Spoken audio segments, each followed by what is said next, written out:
আসামিকে ক্রস ফায়ারে দেওয়া হবে বলে আসামির স্ত্রীকে ভয় দেখানো হতো, তবে রেহাই মিলবে তার সঙ্গে শারীরিক সম্পর্ক করলে। এভাবে আসামিকে ক্রস ফায়ারের ভয় দেখিয়ে তার রোজাদার স্ত্রীকে ধর্ষণ করেন বলে অভিযোগ উঠেছে আলেপ উদ্দিন নামে তৎকালীন এক র্যাব সদস্যের বিরুদ্ধে। ওই নারীর স্বামীকে আটকে রেখে বারবারই সেই নারীকে ধর্ষণ করেন আলেপ উদ্দিন। অভিযোগ ওঠার পর থেকে এই নিয়ে সামাজিক যোগাযোগ মাধ্যমে ব্যাপক তোলপাড় চলছে। সোমবার প্রধান উপদেষ্টার প্রেস সচিব শফিকুল আলম এ সম্পর্কিত আল জাজিরার সাংবাদিক মাসুদ সুজনের একটি পোস্ট শেয়ার করেছেন। সেই পোস্টে মাসুদ সুজন ফেসবুকে লিখেছেন, গুম হওয়া স্বামী বলেছেন পবিত্র শবে কদরের দিন রোজা ভাঙিয়ে ধর্ষণ করা হয় তার স্ত্রীকে। এর আগেও প্রায় 3 বার ধর্ষণ করা হয়েছে স্বামীকে ক্রস ফায়ারের ভয় দেখিয়ে। শেষবার ধর্ষণের পর স্ত্রীর মানসিক অবস্থার অবনতি হয় এবং কিছুদিন পরে মৃত্যুবরণ করেন।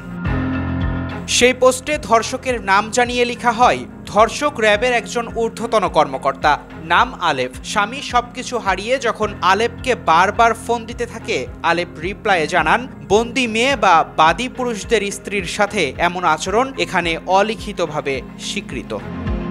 মাসুদ সুজন সেই র্যাব কর্মকর্তার বিচার চেয়ে লিখেন, মানুষ কতটা নিচুতে নামলে নিজের মা, স্ত্রী, মেয়ে থাকা সত্ত্বেও একজন বন্দির স্ত্রীকে এমনভাবে ট্রিট করে।